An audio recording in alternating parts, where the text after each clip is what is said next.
You ever have one of those days where someone's like, "So, how are you feeling?" And you just freeze?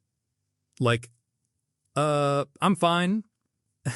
When actually, you're so not fine. You're tired, overwhelmed, maybe even annoyed at everything, including your Wi-Fi. And the worst part? You totally know how you feel. You just don't know how to say it in English without sounding like a robot. I am sad. I am happy. I am angry. Like, bro, are you okay? Look, no judgment. We've all been there. Nobody teaches us how to talk about feelings in a real way. Not in school, not in textbooks. But that's what this video is about. Not just what words to use, but how to sound natural when you talk about your emotions. Because native speakers, they don't say I am angry. They say things like, I'm so done with today. Honestly, I'm on edge. My mood is all over the place. That's the kind of English you're going to learn today. So if you're tired of sounding flat or fake when someone asks how you're doing, stick around. Because by the end of this video, you'll know how to express what you really feel, like a native, without memorizing weird grammar rules or sounding like a customer service bot. All right, so why does this even matter? Like, can't we just keep saying, I'm fine, and move on? Technically, yeah, but here's the thing.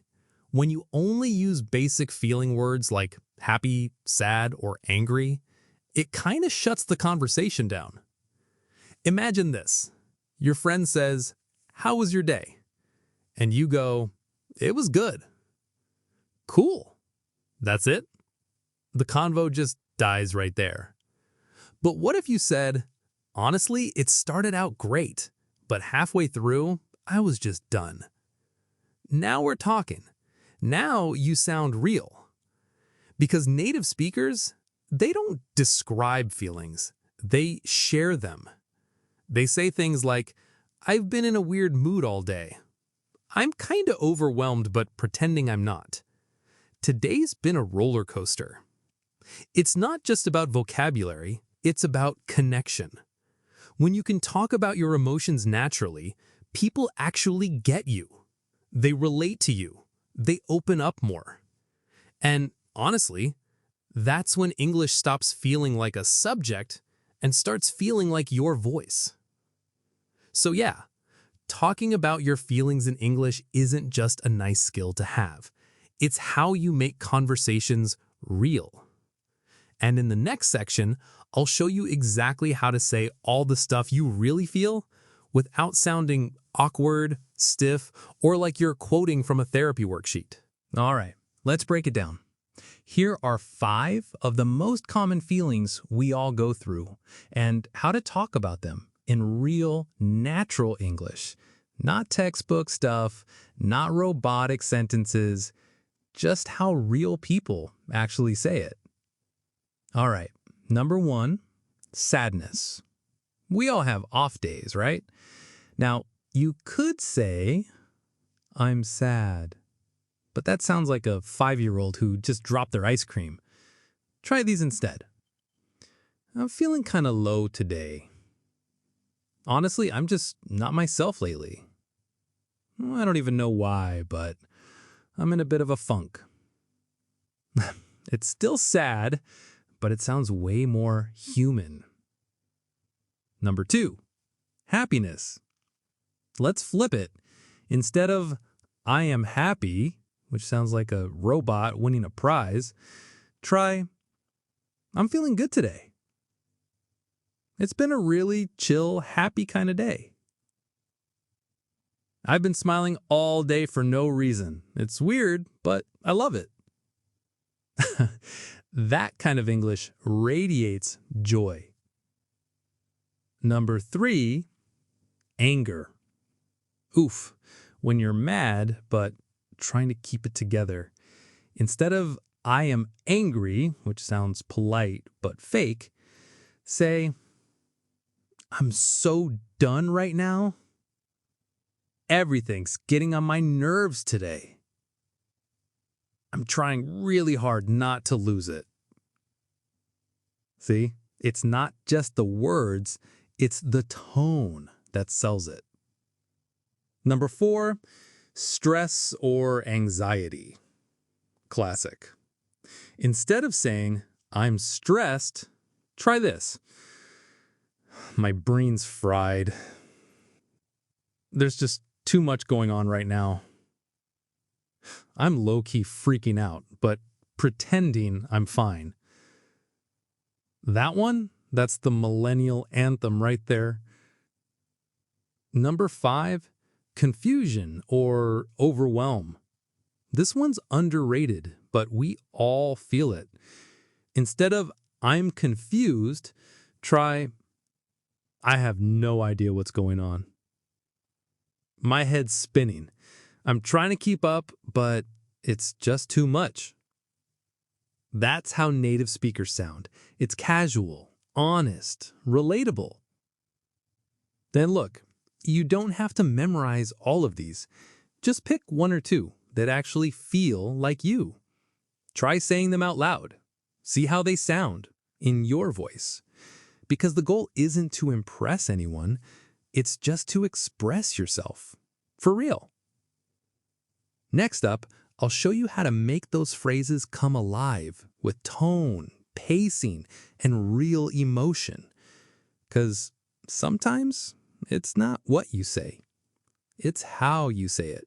Okay, so you've got the phrases, but here's where most learners mess it up. They say the right words with the wrong tone. I am sad. I am fine. I am angry. Wow, so emotional. Really felt that. Listen, in English, tone changes everything. Same words, totally different vibes. Watch this. I'm fine with a flat voice means maybe you're just okay. I'm fine with a cheerful voice means you're genuinely doing all right. I'm fine with a sharp, annoyed voice means you're clearly not fine and someone should run. I'm fine with a whispers on the verge of tears voice. Okay, now I'm worried about you. It's wild, right? The words didn't change. Only the tone did. So when you practice these emotional phrases, don't just say them. Feel them. Imagine the moment. Imagine the vibe. I'm so done right now. Tired and frustrated. Today's been so good. Light and smiling. I'm trying not to lose it.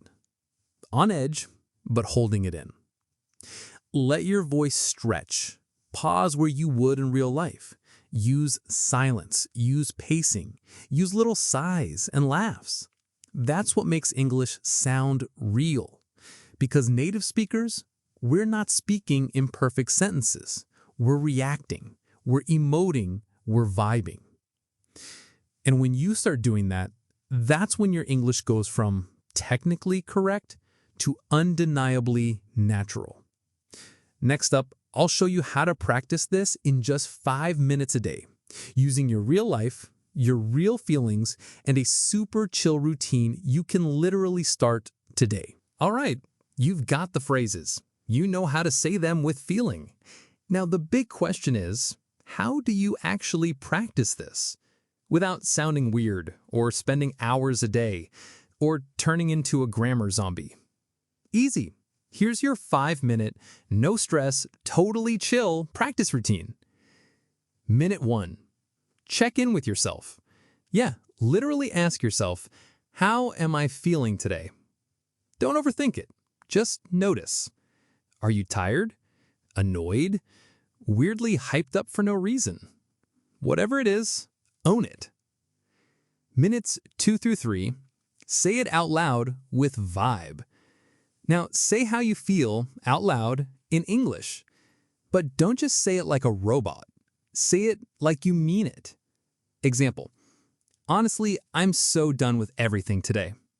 Say it again, but with emotion. I'm so done with everything today. Or, I feel super calm today. Now smile and say, I feel really calm today. This isn't just about the sentence. It's about living inside the emotion. Try a few different ones. Mix it up. Be dramatic. Be real. Be you. Minute 4. Record yourself, optional but powerful. Just open your phone and record a 10-second clip of you describing your mood. That's it. Why? Because you'll hear your tone, pacing, and flow. And over time, you'll start sounding way more natural. Also, kind of fun to look back and be like, oh yeah, that was my brain fried from work day. Minute 5. Copy a native. This part's underrated, but so good. Find a quick emotional scene from a show or YouTube video. Pick one line you like and repeat it out loud. Mimic their tone, pauses, even the eye roll if you want. Example. Native says, I literally cannot deal with this right now. Dramatic tone. You say, I literally cannot deal with this right now. Copy it exactly. Shadowing isn't just for pronunciation. It's for emotion too. And that's it. 5 minutes, real feelings, real English. No grammar drills, no pressure. Just you being honest with how you feel and saying it like a native would. Next, I'll hit you with some common mistakes people make when they try to talk about emotions in English. Some of them are kind of funny and some might sound very familiar. Okay, real talk. Let's go over a few things to avoid when you're talking about feelings in English. No shame, we've all done at least one of these. Probably all of them. Ready? Mistake number 1 is saying I'm fine when you're clearly not fine. I am fine. Internally screaming, I am not fine. Sometimes we say it to be polite. Sometimes we just don't have the words. But saying I'm fine all the time makes you sound flat and honestly a little fake. Instead, try I'm holding it together, but barely. I'm okay-ish, kinda. Way more honest, still casual, still chill. Mistake number 2 is using the same 3 emotion words over and over. You know the ones. I'm happy. I'm sad. I'm angry. I am emotion unit 3000. Look, those words aren't wrong. They're just basic. Try leveling up to I'm feeling off. I'm over the moon. I'm about to snap. You don't need a huge vocabulary. You just need a real one. Mistake number 3, forgetting to add tone and emotion. This one's sneaky. You could say the coolest phrase ever, but if your tone is flat, it falls totally flat. I'm so done with today versus I'm so done with today. Tone changes everything. So even if you mess up the words a bit, if your tone is right, you'll still sound natural. Mistake number 4, thinking you have to be super proper all the time. Some learners are scared to sound casual because they think it's wrong. Nope, native speakers don't go around saying, I am experiencing a wave of sorrow. Nah, we say, I'm in my feelings. I'm feeling kinda meh. I don't even know what's going on in my head right now. Casual doesn't equal incorrect. It often means realer. And mistake number 5, trying to memorize instead of express. If you're trying to memorize 100 emotion words like a vocabulist, please stop. Learning emotion in English isn't about memorizing, it's about connecting. Ask yourself, how do I actually feel? Then say that using the closest phrase you can. No pressure, no perfection, just progress. And hey, if you catch yourself making these mistakes, don't stress. Just laugh a little, fix it, and keep going. Because honestly, messing up in English is just part of sounding human. Next, I'll give you some bonus hacks. Fast little tricks to boost your emotional vocabulary and fluency without adding more study time. All right, now for the fun part. Let's talk bonus hacks. The little things you can start doing right now to sound more natural without adding extra study time. These are quick, chill, and kind of genius. Hack 1. Steal from TV and movies. Yes, seriously. Every time you hear a phrase that makes you go, ooh, that's how they say it, write it down. Example, TV, today's just been a mess. You, yes, that's the energy I need in my life. Keep a running list in your phone of cool emotional phrases, not just words, how they're said, the rhythm, the vibe. Then drop them in your own life like a boss. Hack number 2, use emojis as mood cues. Sounds silly, but it works. Look at a random emoji like ugh or or ugh and describe how that emotion feels in English. Ugh, I'm totally wiped out today. Trying to stay positive, but it's rough. Ugh. My brain is not braining. This builds your emotional vocabulary and your creativity. Plus, it's kind of fun.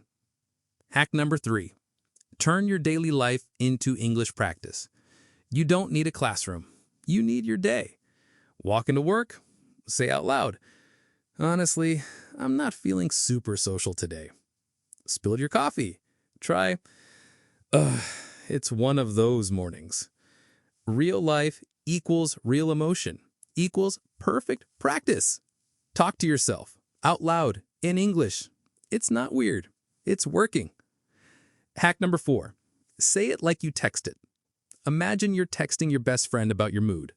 You probably wouldn't say, I am slightly frustrated. You'd say, I'm about to throw my laptop into the sun.